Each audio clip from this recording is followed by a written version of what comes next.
মোশি প্রতিশ্রুত দেশে 12 জন গুপ্তচর পাঠালো। 12 জনের মধ্যে 10 জন গুপ্তচর বলল, আমরা সেই দেশের লোকদের কখনোই হারাতে পারবো না।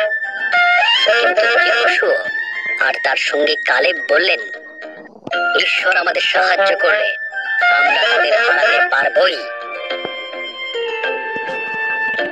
ভীত লোকজনরা সেই আত্মবিশ্বাসী 10 জন গুপ্তচরের কথায় বিশ্বাস করল।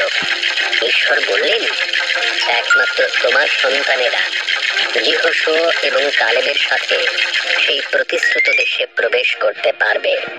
আর তাই 40 বছর মরুভূমিতে থাকার পর সেই সময় আসলো। যহোশুয়া তার 2 জন বিশ্বাসী গুপ্তচরকে জিরিহোতে পাঠালো।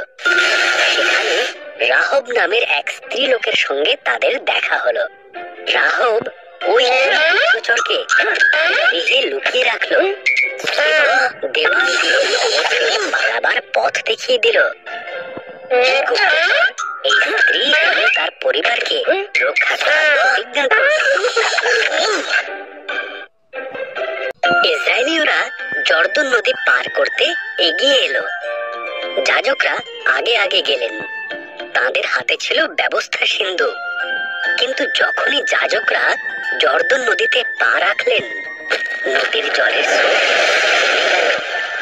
সবাই শুকনো মাটির ওপর দিয়ে হেঁটে নগরে প্রবেশ করলো।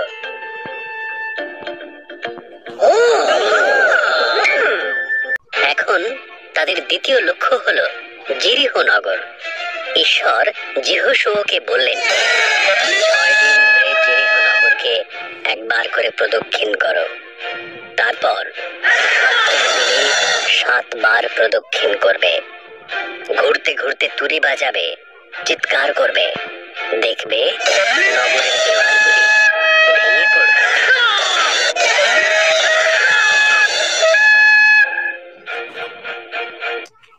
যহোশুয়া ঈশ্বরকে বিশ্বাস করেছিল।